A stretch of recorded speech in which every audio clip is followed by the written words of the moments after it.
Bismillahirrahmanirrahim. Assalamualaikum warahmatullahi wabarakatuh. Alhamdulillah nahmaduhu wa nasta'inuhu wa nastaghfiruh wa na'udzu billahi min shururi anfusina wa min sayyiati a'malina. Man yahdihillahu fala mudilla lahu wa man yudlil fala hadiya lahu. Asyhadu an la ilaha illallah wa asyhadu anna Muhammadan 'abduhu wa rasuluh.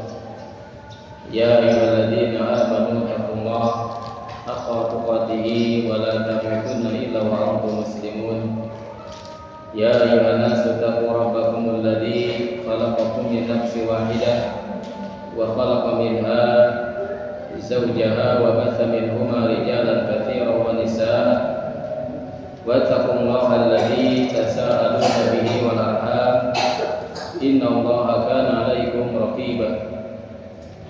Alhamdulillah, pada siang hari ini kita bersyukur kepada Allah Subhanahu wa taala atas limpahan nikmatnya, sehingga pada siang hari ini kita bisa melanjutkan, yaitu membacakan hadis yang berkaitan dengan tarbiyatul aulad. Pada pertemuan kita kali ini masuk pada hadis yang ke-6 dari tarbiyatul aulad, yaitu akan berbicara tentang terangkatnya hukuman syariat.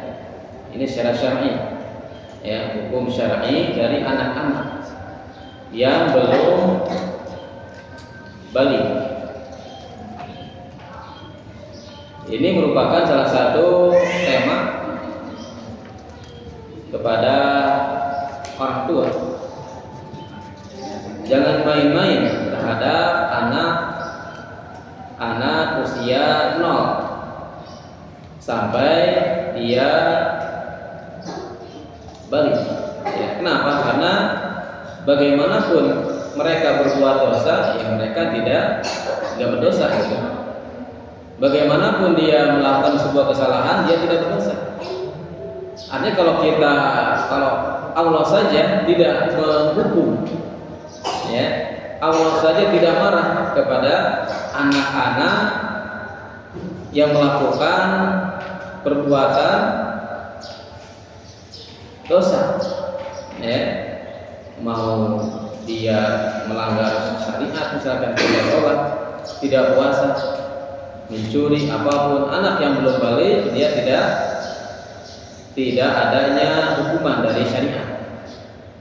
Ya, maka kalau hukum syariat saja tidak ada, apalagi orang tua di sini. Ya, maka kalau ada orang tua, ya, mereka marah-marah kepada anak-anak yang belum balik, maka apa? Maka ini salah satu bentuk, ya, bentuk yang tidak sesuai dengan syariat, ya.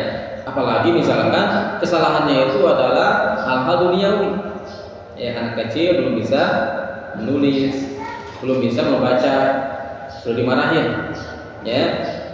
Nah, maka ini adalah sebuah kesalahan dalam pendidikan, ya. Maka tarbiyatul aulad, mendidik anak itu memang tidak ada sekolahnya. Artinya apa? Tidak ada sekolah untuk apa? Menjadi orang tua. Ya. Kenapa? Karena memang pendidikan untuk orang tua untuk mendidik anaknya itu tidak ada batasnya. Ya, tidak ada batasnya. Ya, kita setiap saat terus mendalami ilmunya. Ya, karena tadi tidak ada apa? Tidak ada sekolah untuk calon orang tua sampai sekarang yang belum ada. Ya. Sementara apa? Sementara mendidik anak itu adalah sebuah kewajiban. Ya. Sebuah kewajiban, maka apa? Maka ini perlu orang tua memiliki apa? Memiliki ilmu tentunya. Ya. Memiliki handasah, teknik. Ya, teknik dalam apa? Dalam mendidik anak. Ya, khususnya adalah apa? Khususnya anak-anak 0 sampai 7 tahun ini. Kenapa? Karena 7 tahun itu udah mau masa tamyiz. Ya. Maka 0 sampai 7 tahun ini masa-masa apa? Masa-masa yang mana orang tua harus betul-betul memperhatikan anak-anaknya. Ya. Orang tua harus betul-betul memperhatikan anak-anaknya. Jangan sampai apa? Jangan sampai masa-masa ini ya anak itu kurang perhatian, ya kurang pendidikan, ya. Nah, terutama untuk anak-anak yang 0 sampai 7 tahun ini, yang pertama adalah yang harus kita tanamkan apa? Adalah rasa cinta. Ada rasa cinta. Nah, ini, ya. Maka pernah Rasulullah Shallallahu Alaihi Wasallam itu sholat bersama sahabat, ya, sholat bersama sahabatnya. Tatkala ruku, ya, Rasulullah itu lama sujud, ya, lama sujudnya itu. Ya, sahabat sampai sampai bertanya gitu, kenapa kok lama sujudnya? Ya, setelah selesai sholat ditanyakan kepada Rasulullah. Ternyata apa? Ternyata Rasulullah itu tatkala sujud lama, kenapa? Karena di pundaknya itu pas Rasulullah itu sujud naik cucunya, ya, kuda-kudaan di atas pundaknya ini, ya. Dan Rasulullah itu tidak mau menurunkan cucunya itu, ya, tidak mau menurunkan cucunya itu. Berapa? Padahal kalau itu mampu untuk menurunkan saat sholat, ya, saat sholat Rasulullah tidak mau mengganggu cucunya yang main di atas pundaknya, bermain dia di atas pundak Rasulullah yang lagi sholat. Maka para ulama di sini memberikan istinbat, memberikan istinbat yang pertama adalah Rasulullah saja tatkala cucunya itu main-main di pundaknya, dia tidak mengganggunya. Kenapa? Karena yang pertama adalah masa anak-anak itu harus apa? Masa anak-anak itu tadi kita yakin anak itu dalam keadaan fitrah. Ya, jelas ini apa? Jelas hadisnya. Ya.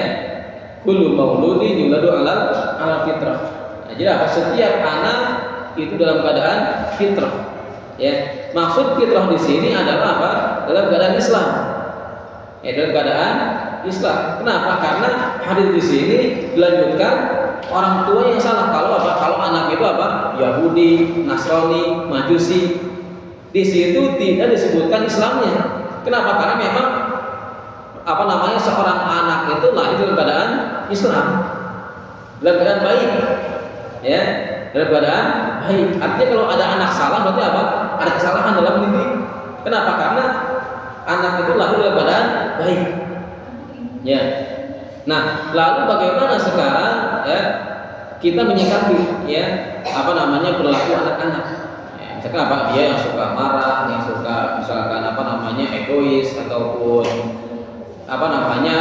kita katakan itu adalah sebuah kenakalan. Hakikatnya itu bukan nakal. Bukan nakal. Tatkala ada anak melakukan apapun. Kenapa? Karena yang pertama ada. Nah, seperti yang hadis Rasulullah tadi, Rasulullah kenapa tidak menurunkan anaknya cucunya? Kenapa? Karena anak itu dia ingin kalau seorang anak itu tidak bisa mengeluarkan ekspresinya di masa anak-anaknya, maka akan terhambat nanti pada waktu dewasanya. Ya. Makanya kalau ada istilah di kita kalau ada orang tua masih kanak-kanakan dia kurang masa kecil kurang bahagia. Ya, ada istilah seperti itu ya. Artinya apa? Nah, seperti tadi ada cucu Rasulullah. Ya, kenapa Rasulullah tidak Rasulullah tidak menurunkan.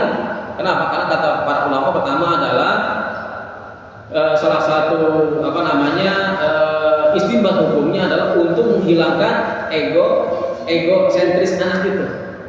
Ya, karena anak itu pasti egonya tinggi. Ya, egonya tinggi anak itu. Ya. Jadi anak itu kalau punya mainan, mainan saya bukan mainanmu.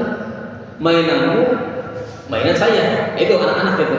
Ya, itu sebetulnya yang nggak salah sebetulnya. Kenapa? Karena itu egonya. Nah, kalau ego ini kalau kalau tadi anak anak tadi cucu Rasul tadi langsung diturunkan, dia nantinya itu tidak dia terhambat egonya itu.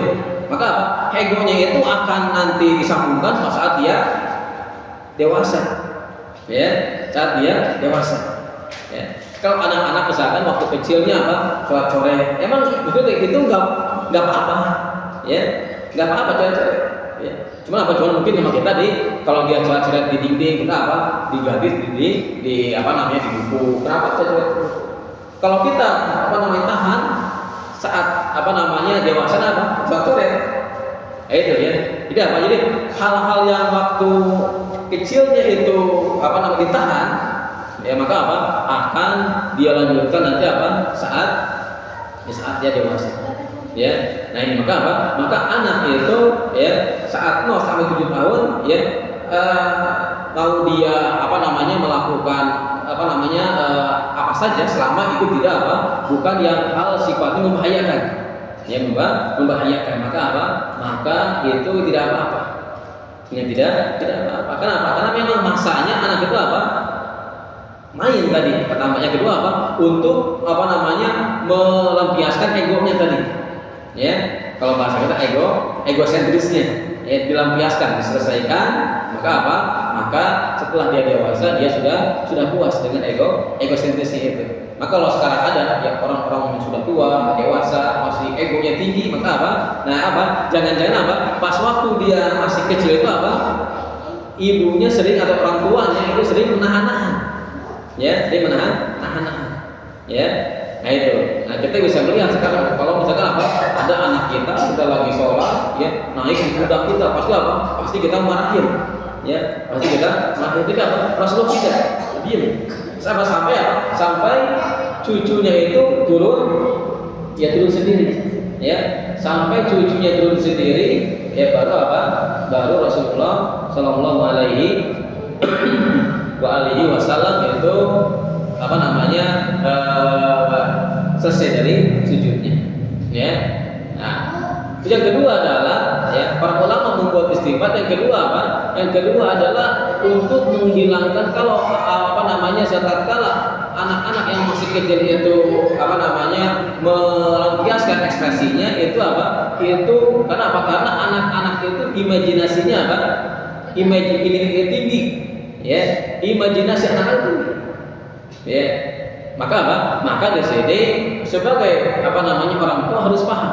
Jadi yang mungkin bagi orang tua itu nggak masuk akal, ya, makanya kayak kartun kayak Superman, orang tua mungkin nggak mau kan pakai baju Superman, tapi bagi anak-anak itu masuk akal, itu masuk akal, ya. Artinya artinya di sini ya apapun sikap kita kepada tadi anak, ya, khususnya anak-anak yang belum balik tadi, ya. Jadi kita jangan sampai tadi menghukum, ya, melampiaskan kesalahan anak-anak kita itu dengan hukuman, dengan marahan, ya, dimarahi, ya, dihukum. Maka pertama adalah untuk anak-anak yang masih kecil yang belum balik maka yang pertama adalah dengan hatinya, ya, hatinya kita ambil di antara amalan hati cinta, ya. Anak itu kalau sudah cinta kan pasti dia melakukan, ya. Kalau sudah cinta sesuatu, ya, pasti dia lakukan. Maka anak itu dia pasti paham, akhirnya pasti dia itu ngikutin saja, ya. Kita kasih tahu tentang masalah Allah, tentang tentang keadaan di surga misalnya, kan, ya, dan di surga. Maka harus lebih banyak kita membicarakan nikmat-nikmat Allah, bukan adab-adab Allah. Ya ini, ya. Jangan sampai kita terlalu banyak boleh kita membicarakan tentang siksa neraka, tentang adab itu apa? Jadi jangan terlalu banyak, ya. Jangan terlalu banyak kita apa? Jangan terlalu banyak kita itu membicarakan apa namanya hukuman-hukuman. Ya, jadi apa? Nikmat-nikmat yang harus banyak kita bicarakan. Ya, nikmat surga. Surga itu banyak makanan, ya, banyak makanan semua ada, es krim apa dengan bahasa dia. Dengan bahasa dia, ya. Kenapa? Karena mungkin tadi kalau makanan sayur apa namanya kayak makanan orang tua dia pasti nggak tertarik, tapi kalau es krim dia pasti tertarik tuh, ya, dia pasti tertarik, ya. Nah maka apa? Maka di sini apa namanya salah satu handasah teknik, ya, mendidik anak-anak itu adalah apa?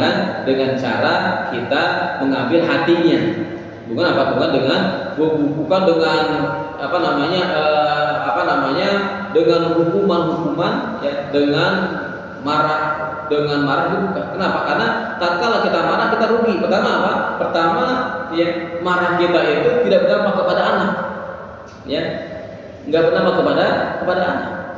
Kenapa? Karena dia masih kecil. Ya. Nah di sini, ya, maka apa? Maka di sini terangkatnya hukuman syariat kepada anak-anak yang belum dewasa. Nggak dihukum apapun dia melakukan kesalahan. Nah, apa dalilnya? An Aisyah radhiyallahu ya, anin Nabi sallallahu alaihi wasallam qala rufi al-qalam an salasin. Jadi pena diangkat dari tiga orang, ya. Anin naimi hatta yastaiqidha, ya, dari orang yang tidur sampai dia bangun, ya. Orang tidur dia melakukan apapun nggak dosa, ya. Akan tapi apa beda? Dia merusak harus apa? Bertanggung jawab. Ya, orang tidur ngigo, ya, dia sampai apa? Sampai membunuh, sampai dia merusak barang-barang nggak dosa secara syariat, tapi apa? Tapi dia harus mengganti barang-barang tersebut, ya.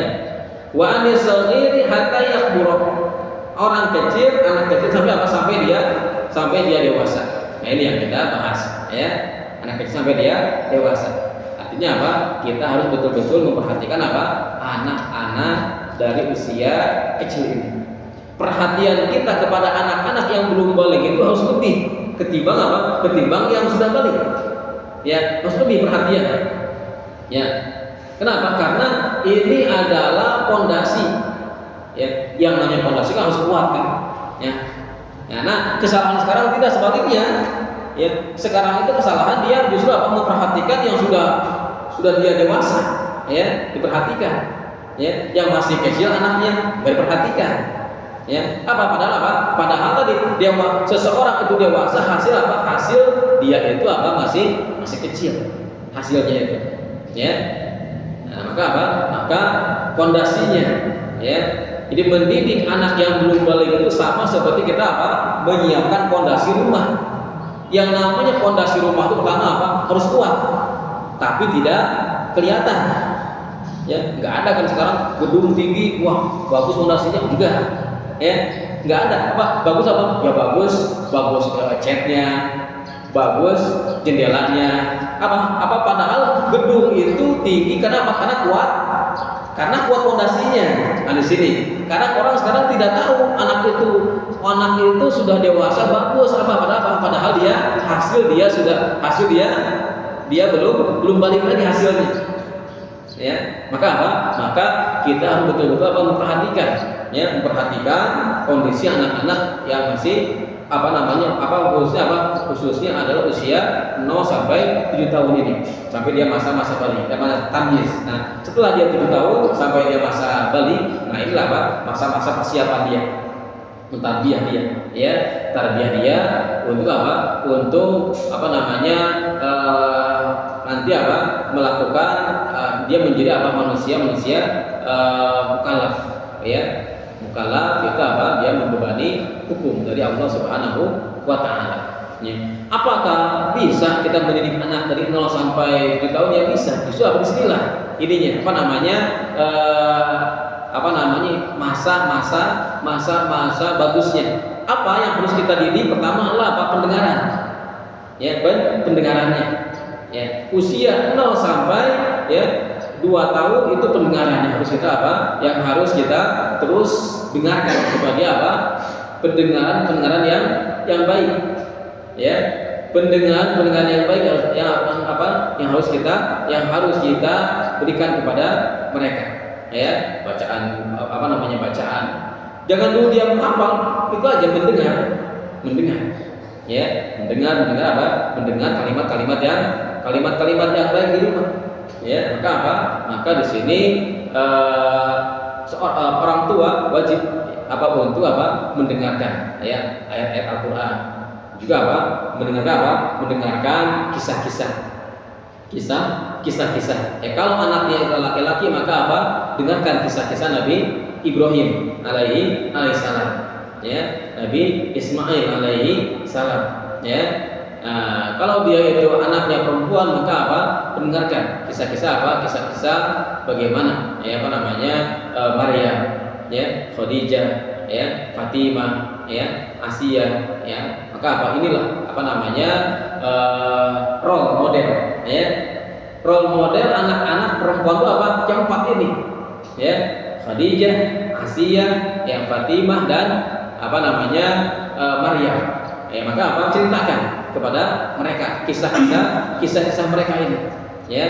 Nah, walaupun dia belum bisa, walaupun dia masih kecil, mana mungkin paham. Ya. Mana mungkin anak-anak usia 1 bulan, 2 bulan nggak mungkin paham, ya. Tapi pendengaran dia kuat. Ya. Pendengaran anak kecil itu lebih kuat ketimbang orang yang sudah dewasa. Ya, tatkala dia mendengar kata-kata anak nempel, ya, nempel di benaknya dan itu akan dia keluarkan setelah dia dewasa. Ya, nah ini yang harus diperhatikan cara mendidik anak-anak yang belum dewasa itu apa? Pertama adalah pendengaran. Yang kedua apa? Yang kedua penglihatan. Ya, penglihatan. Ya, agar anak-anak kita melihat hal-hal yang bagus, ya, melihat hal-hal yang mana di sana ada unsur-unsur syar'i, ya. Nah, ini di rumah, ya, ingat rumah itu merupakan tempat pertama yang akan direkam oleh anak-anak itu. Maka tatkala ada anak itu menyimpang, ya, jangan dulu kita menyalahkan orang lain. Ya, kenapa? Karena anak itu waktunya lama dengan orang tua, ya. Anak itu waktunya lama dengan orang tua. Anak-anak kecil kan 1 tahun, 2 tahun, 3 tahun, ya. Maka jangan-jangan di sini ada ada kesalahan yang dia dengar, ada kesalahan yang dia lihat, ya. Maka pendengaran, penglihatan anak-anak yang usia 1 sampai 7 tahun itu harus dikuatkan, ya. Yang ketiga ya hatinya tadi, ya. Setelah pendengarannya, penglihatannya, maka hatinya yang kita ambil dalam mendidik anak, hatinya, ya. Kalau hati anak sudah kita ambil, ya, maka itu akan mudah kita didik. Tapi kalau hatinya kita belum ambil, apapun kita bicara di depan anak kita, ya, dia tidak akan mendengar.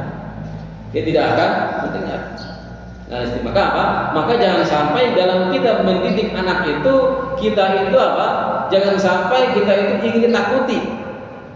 Ya, ingin ditakuti oleh anak itu salah. Ya. Jadi kalau anak itu mungkin bisa takut sama kita, tapi kalau kita tidak ada, ya, dia tidak melakukannya. Dia akan sholat tatkala ada kita. Ya, dia akan melakukan hal-hal kebaikan tatkala ada kita. Kenapa? Karena takut. Ya, tatkala dia jauh dengan kita, maka dia melakukan kejahatan. Nah, inilah salah satu kisah yang terjadi. Ada orang tua yang mana dia keras dalam mendidik anaknya. Ya, anaknya takut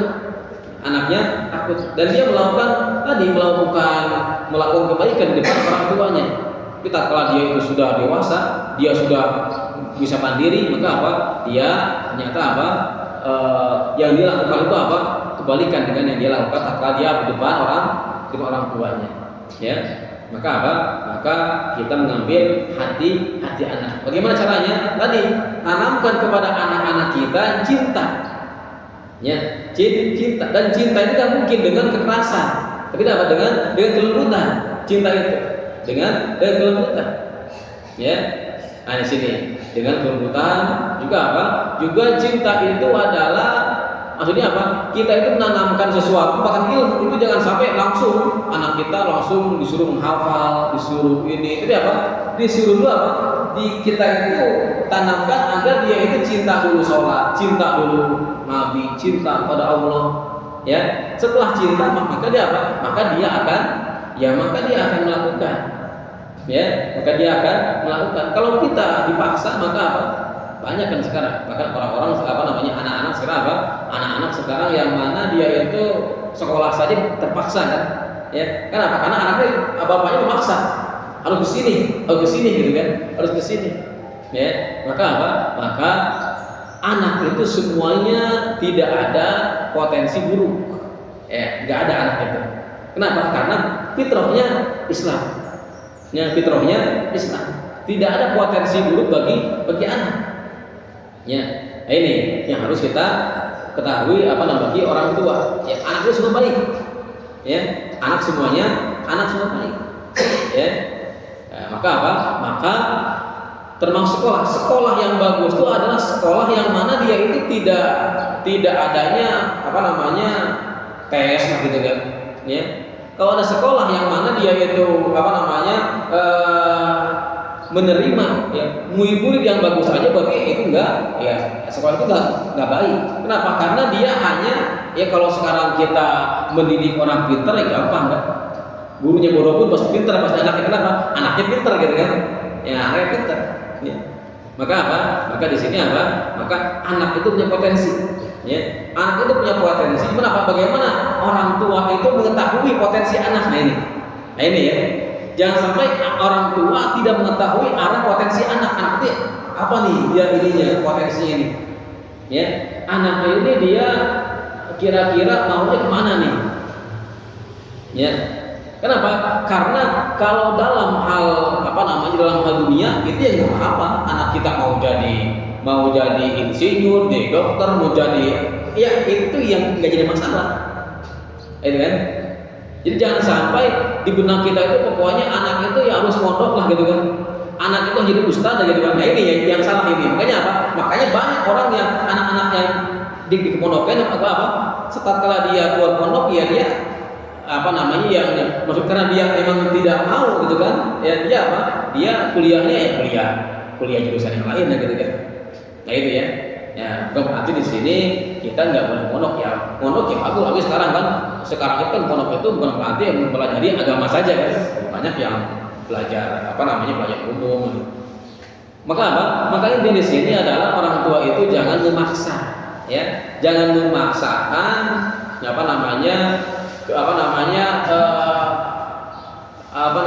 keinginan ya anak yang sifatnya apa? Sifatnya itu adalah keinginan yang mana tidak bertentangan dengan syariat. Ya, kalau dia sholat ini jelas wajib kan, nggak mungkin ada pilihan kan. Sholat ya, tetap harus sholat kan, puasa harus puasa, itu kan. Nah, itu Yang sifatnya duniawi, maka orang tua harus mengetahui bakat anaknya ini. Ya, dan ini nggak mungkin kalau orang tua nggak dekat dengan anaknya. Ya, maka anak nggak dekat dengan orang tua, maka ini adalah sebuah kesalahan. Kenapa? Karena nanti akan didekati oleh orang lain. Ya, jangan sampai anak itu curhat kepada orang lain. Nah di sini ya, jangan sampai seorang anak itu dia tidak mau curhat kepada orang tuanya. Ya, dia orang tuanya hanya minta uang, udah. Ya, minta uang, udah, jajan, udah. Tapi dia tidak mau Dia tidak mau mencurahkan isi hatinya kepada orang tuanya. Padahal Padahal orang tua adalah terdekat dengan anaknya. Maka kalau ada anak, ya bahkan ini ciri anak itu dekat dengan orang tua, ya dia anak itu kalau kita secara psikologi kalau disentuh saja dia diem gitu kan, itu dia merasa nyaman, sentuh ya merasa nyaman. Tapi kalau ada anak orang tua sentuh aja udah nggak mau, maka apa? Dia sudah nggak nyaman, ya dia sudah nggak nyaman dengan orang tuanya. Maka apa? Ini hati-hati, walaupun dia masih secara ini dia masih baik gitu kan. Apa? Karena baik itu karena emang dia orang tuanya, atau mungkin dia takut gitu kan. Nah ini maka harus dekat dengan orang tua, dengan anak, baik dekat dalam keadaan sekarang saling memberikan nasihat ataupun secara fisik, ya secara fisik. Kalau anaknya masih bayi misalnya, ya di pangku anaknya itu, ya jangan sampai terutama bapak kan, dia mangku bawa anak itu nggak mau gitu kan, ya atau hanya sebentar, padahal anaknya itu mungkin anak yang masih bayi itu nggak mungkin kan 10 kilo kan, barang aja dia dipikul kuat gitu kan sampai 40 kilo, ya sampai 70 kilo, anaknya baru berapa menit udah. Nah ini kan, maka ini adalah salah satu kesalahan, ya salah satu kesalahan toksik dalam tarbiyatul aulad, mendidik anak-anak kita, ya. Maka anis saghir hatta yakbur, anak kecil sampai dia dewasa itu tidak kena hukuman oleh Allah Subhanahu wa taala. Wa an majnuna hatta ya'jila aw yufiqa, orang gila sampai dia itu sampai dia bisa sehat lagi, sampai dia waras lagi, sampai dia berakal lagi. Nah maka dari hadis ini pertama adalah anak kecil itu belum mendapatkan hukuman secara syariat, belum mendapatkan dosa sampai dia balik, sampai dia balik. Artinya kalau Allah saja tidak mau menghukum, maka jangan sampai kita melebihi syariat gitu kan, anak kecil yang belum balik, belum bisa matematika, hukum, di push up, kan. Niatnya baik dengan supaya pintar. Ingat tadi anak-anak yang belum balik itu ditanamkan tadi pendengaran, penglihatan dan cinta ditanamkan. Tatkala itu sudah ada, dengan sendirinya dengan sendirinya nanti dia akan mudah untuk diarahkan, Nah maka anak kecil belum mendapatkan hukuman secara syariat, belum mendapatkan dosa sampai dia itu balik. Nah, kemudian yang kedua yaitu di hadis ini, kasih yang Allah Subhanahu wa taala yaitu sebagai penentu syariat terhadap anak kecil. Bagaimana Allah Subhanahu wa taala tidak menghukumi anak-anak yang belum balik, Maka ini merupakan salah satu bahwasanya anak kecil itu butuh kasih sayang, butuh cinta dalam mendidiknya. Jangan sampai kita melihat anak yang belum balik itu kesalahannya itu fatal, enggak. Dia enggak dosa pertama. Yang kedua dia dalam keadaan fitrah. Dalam keadaan fitrah. Maka kita harus mengetahui tadi potensi anak tadi. Potensi anak tua kita tahu. Makanya Maka di sini tadi karena banyak orang tua yang tidak mengetahui potensi anak, maka tadi banyak anak-anak yang salah jurusan tadi, yang salah jurusan, yang salah jurusan dalam belajar. Kenapa? Karena memang orang tuanya memaksa, orang tuanya memaksa, Maka ini adalah sebuah kesalahan dalam pembelajaran. Dalam pembelajaran, maka orang tua itu harus memahami kondisi anaknya. Kenapa? Karena ini merupakan kewajiban orang tua. Kesalahan anak itu nggak mungkin Allah Subhanahu wa taala menanyakan kepada gurunya, kepada gurunya. Nggak mungkin anak salah disekolahkan sekolahnya, nggak mungkin. Kenapa? Bapaknya, orang tua yang yang salah. Ya. Maka apa? Maka di sini dalam menentukan misalkan pilihan ya menyekolahkan anak, maka maka yang kita lihat itu adalah yang kita lihat pertama itu adalah memang jangan fisik ya, jangan fisiknya ya, tapi kondisi guru-gurunya, bagaimana dia cara belajarnya ya, bagaimana pemahaman guru-gurunya ya. Ini yang akan mempengaruhi anak-anaknya ya. Nah, kemudian ya, yang ketiga ya, keadilan Islam terhadap anak-anak kecil. Ya, dari hadis ini Islam itu sangat adil ya. Kenapa? Dikarenakan mereka belum bisa memahami ya, ya tentang Islam ini secara sempurna. Maka kalau kita menjelaskan Allah ya ke anak-anak, tauhid rububiyah, uluhiyah, asma wa sifat, itu nggak bakal masuknya. Kenapa? Karena dia belum bisa memahami. Jadi jangan sampai kita itu mengajari anak-anak itu seperti yang mengajari orang-orang tua, ya. Maka ini perlu diperhatikan. Maka dalam kita bicara itu harus memasuki akal mereka, ya, ya.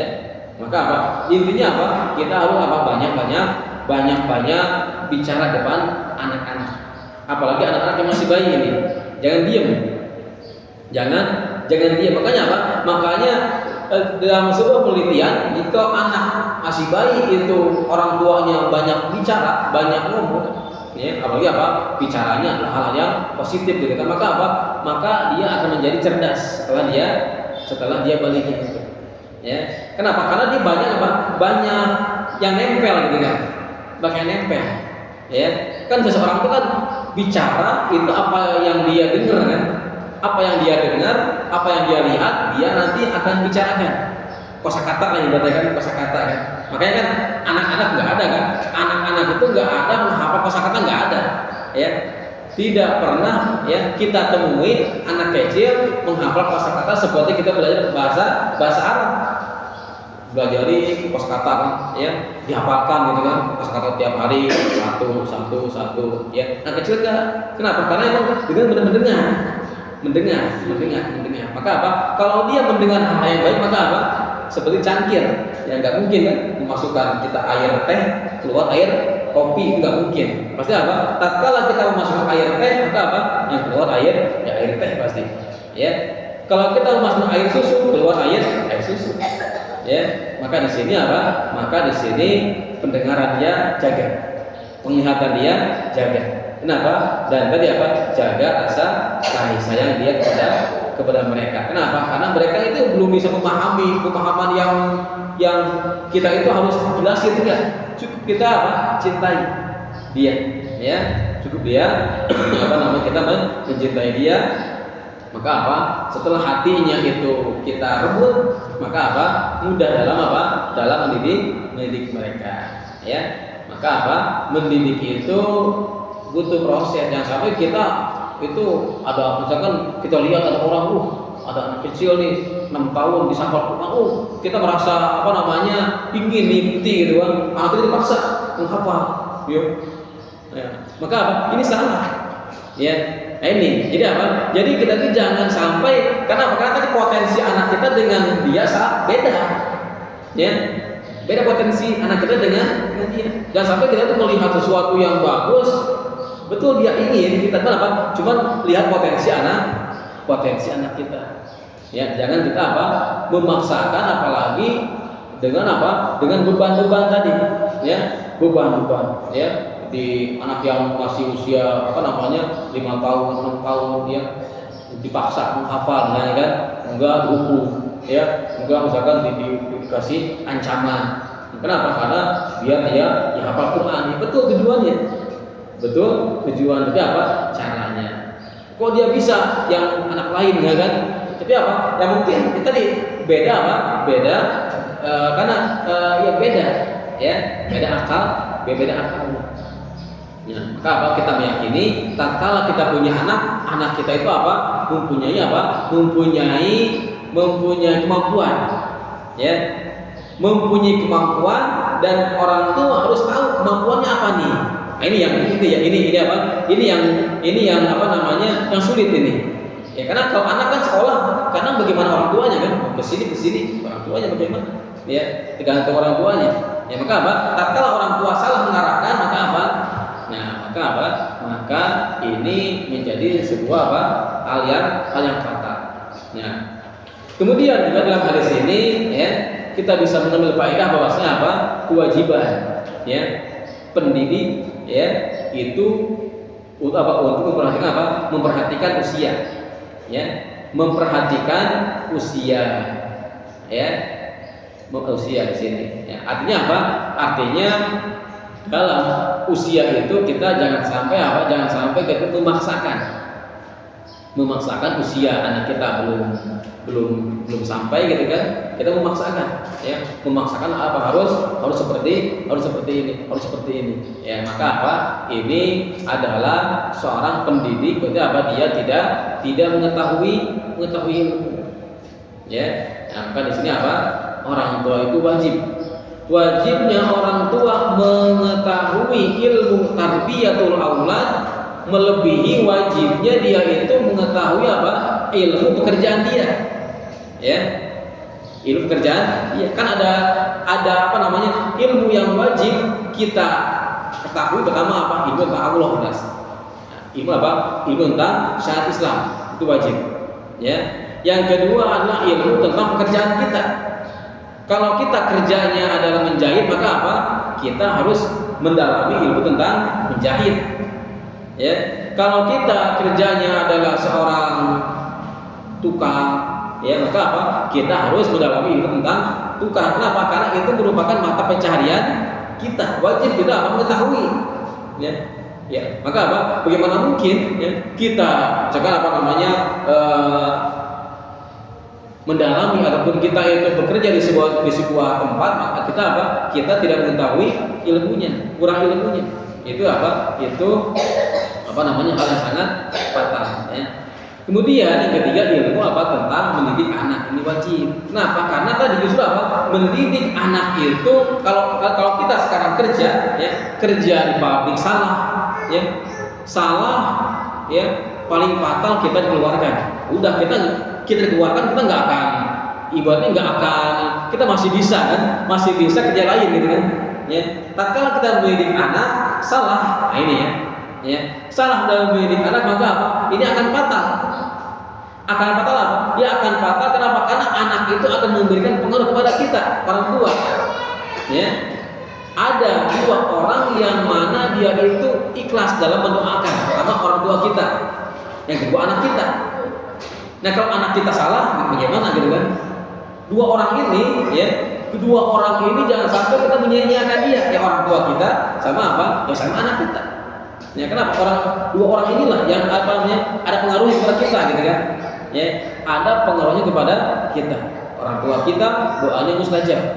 Ya, jangan sampai apa? Jangan sampai kita durhaka kepada orang tua kita. Ya, anak kita tadi akan menjadi apa? Akan menjadi aset orang tua anak kita itu. Ya, tatkala kita salah mendidik dia, apa namanya? Pertama apa? Itu akan menjadi apa?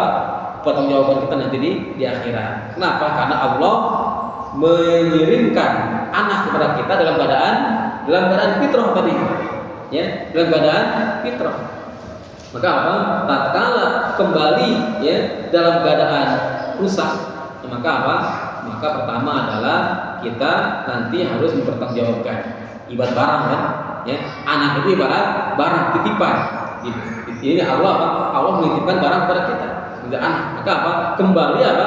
Yang namanya barang itu, amanah itu kembali harus apa? Harus tidak adanya aib, ya, tidak adanya kerusakan, ya. Maka kalau ada anak rusak, maka apa?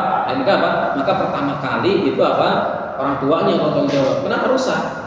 Ya, kenapa rusak? Kenapa? Karena Allah itu memberikan anak dalam keadaan fitrah tadi, ya, dalam keadaan Islam, ya, dalam keadaan fitrah. Maka apa? Maka mendidik anak itu sebetulnya tadi, mendidik anak itu sebetulnya yang enggak yang mudah. Kenapa? Karena dia itu fitrahnya baik gitu kan. Fitrahnya baik, maka apa? Asal dengan cara yang baik tadi. Asal dengan cara yang baik, maka apa? Maka insya Allah anak kita akan baik. Kenapa? Fitrah anak kita baik. Semua anak kita fitrahnya baik. Ya, maka apa? Maka di sini tadi orang tua itu jangan sampai dia itu jadi orang tua itu karena ya emang dia ya udah nikah orang tua, jadi maksudnya dia itu jadi orang tuanya itu karena memang dia itu tidak mempersiapkan gitu kan. Ya, dia orang tua karena punya anak orang tua ya udah gitu. Ya maka apa? Ini adalah suatu kesalahan. Ya, tentunya apa? Kita harus husnuzon kepada Allah Subhanahu wa taala. Ya, Allah Subhanahu wa taala itu apa? Memberikan anak kepada kita. Pasti kita bisa mendidiknya. Pasti kita bisa membimbingnya, itu pasti. Ya. Kita harus apa? Kita harus husnuzon kepada Allah Subhanahu wa taala. Kenapa? Kalau kepada orang saja kita dilarang suudzon. Yang mana orang itu pasti ada melakukan kesalahan, dan nggak mungkin orang itu baik selamanya, nggak mungkin kan? Kita punya teman, nggak mungkin setiap hari dia baik. Tapi apa? Kita dilarang untuk suudzon. Ya, Allah itu apa? Innallaha thayyibun. Allah itu baik. Ya, Allah itu baik. Ya, suci, zatnya, namanya, sifatnya, perintahnya, larangannya, hukum-hukumnya baik. Ya. Maka apa? Maka tatkala Allah itu memberikan kepada kita ya anak, maka apa? Maka pasti Allah itu apa? Allah itu kita mampu gitu kan. Kita mampu. Ya, kita mampu untuk mendidiknya. Ya, kita mampu untuk mendidiknya. Wah, kok ini sulit. Kita nah inilah yang namanya pahala itu apa? Yang namanya pahala itu pasti butuh perjuangan. Ya, mendidik anak itu kan sama apa? Sama seperti kita mendidik anak itu sama dengan aset untuk ke surga kan? Maka apa? Maka ya pasti yang namanya tantangan. Kalau kita mendidik anak itu tadi ingin ingin baik kayak tadi, kayak sekolah kita bikin sekolah, kita bikin pendaftaran khusus yang nilainya apa? Yang nilainya 8, 9. Maka kalau di Libya itu, kenapa di Libya itu bagus alumninya? Karena emang kesana itu masuk ya minimal 9 kan. Ya pasti kan, kalau orang bagus itu kan, orang bagus aja pasti apa? Ya bagus keluarnya gitu kan. Nah gitu kan. Nah maka apa? Maka kita kan nggak mungkin kan kita ke Allah nawar gitu kan, pengen anak yang kita pasti apa? Kita pengen doa ya, anak yang baik, anak yang pintar. Tapi ya, nanti mungkin tidak sini harapan kita gitu, anak kita sebaliknya. Tapi jelas ini anak kita punya potensi ya, punya potensi. Kenapa? Tadi jangan sampai kita itu mengarahkan anak dengan kemauan kita. Ya, kemauan kita. Karena kita lihat anak orang begini, kita ingin sama. Ya, baju bagus yang dipakai oleh orang lain nggak mungkin bagus kalau kita pakai gitu kan, nggak mungkin kan. Ya, merek nomornya beda gitu kan. Ya, kita pakai L, itu XL kan bagus, dia pakai. Kalau saya pakai ya nggak bagus gitu kan. Walaupun kalau dia pakai bagus. Nah di situ. Ya, maka termasuk kesalahan adalah cita-cita misalkan ya tadi ingin jadi ustaz, itu sebetulnya ini juga itu bukan sebuah cita sebetulnya. Ya. Kita tuh ingin menjadi anak yang saleh. Nah itu kan, saleh, anak yang paham. Ya. Banyak sekarang ustaz, tapi pemahaman jelek kan. Banyak ustaz, pemahaman yang bagus, tapi kadang setan itu kan banyak gitu ya, banyak menggodanya juga. Ada ustaz yang pemahamannya bagus, tapi ya akhlaknya jelek, ya kan? Ya, nah di sini, ya maka kita itu meminta kepada Allah supaya anak kita yang saleh, ya anak kita yang dia itu berbakti, ya anak kita yang bisa memahami agama, paham agama, bukan pintar agama beda, paham agama sama beragama beda. Ya, tidak semua anak orang pintar itu paham agama.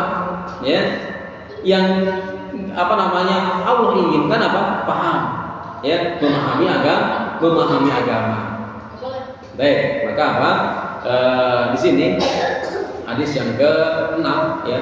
Apa? Hadis yang ke-6 ini adalah memberikan pelajaran kepada kita bahwasanya apa kita harus memperhatikan apa anak-anak kita yang masih belum, khususnya misalnya yang masih belum balik dalam hal pendidikannya, ya, dalam hal pengajarannya. Wah, kan saya sekolah itu nggak mampu, sekolah sekarang mahal-mahal gitu kan, ya. Kan sekarang sekolah cuma dua kan, yang mahal sama yang paling mahal gitu kan.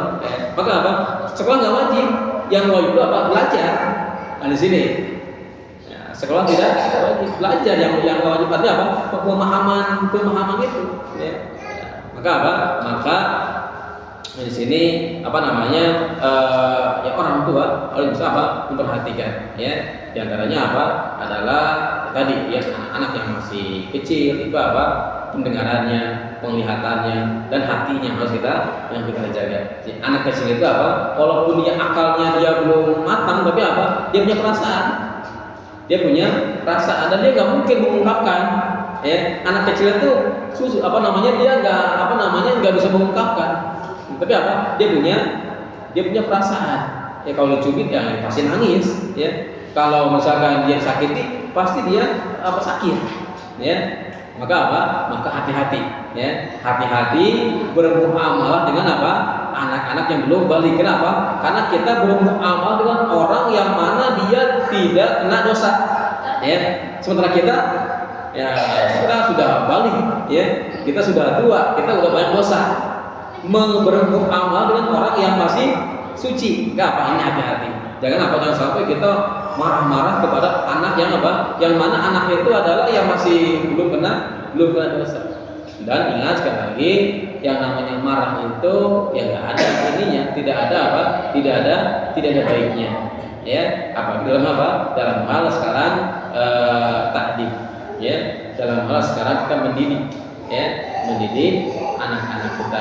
Jadi jangan sampai kita marah, ya, memukul itu dalam Islam ada, ya, walaupun nanti ada tahapan-tahapannya, ya, memukul itu kan ada, walaupun ada tahapan-tahapannya. Di antaranya apa?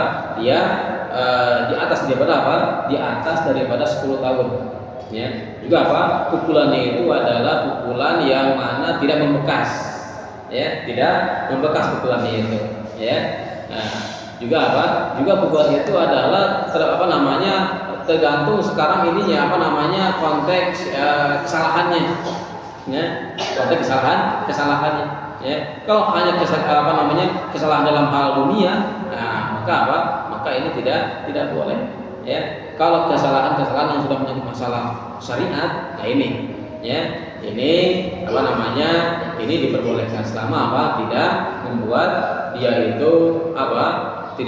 dia itu menjadikan binasa lah, gitu kan. Tapi demikian, ya, insyaallah pada pertemuan yang akan datang kita masuk hadis yang ke-10 di sini. Faedah-faedahnya masih banyak, ya, tidak dibacakan semuanya, ya. Tapi intinya adalah anak-anak yang masih kecil itu butuh perhatian, ya, kasih sayang orang tua. Jangan sampai kita lalai kepada anak-anak kita, ya. Jangan sampai kita merasa anak kita itu, waduh, dia tidak curhat. Karena anak kecil kan pasti gak mungkin ini kan, anak kecil yang pasti gak mungkin dia itu ya curhatnya itu apa aja, gak mungkin. Anak itu kan kalau sudah dewasa baru gitu kan bisa diajak ngomong gitu kan. Tapi nah di sini tantangannya tetap kita justru inilah yang paling masa-masa kemasan, ya, masa-masa kemasan. Kalau bisa jangan ada orang yang menyentuh dia kalau sebelum dia tahu lah gitu kan, orang tua tahu, ya. Ini kenapa? Karena ini adalah masa-masa kemasan, masa-masa rekamannya kuat, ya, rekamannya kuat. Baik, demikian, ya, kajian pada pertemuan kita kali ini ya fikih tarbiyatul aulad ya. Karena memang mendidik anak itu tidak mendadak ya. Mendidik anak itu perlu waktu ya, perlu waktu, perlu kesabaran ya. Kenapa? Karena memang jaminannya surga ya, hingga tidak gampang. Baik, demikian ya, kita akan lanjutkan pada pertemuan yang akan datang hadis yang ke-7 ya.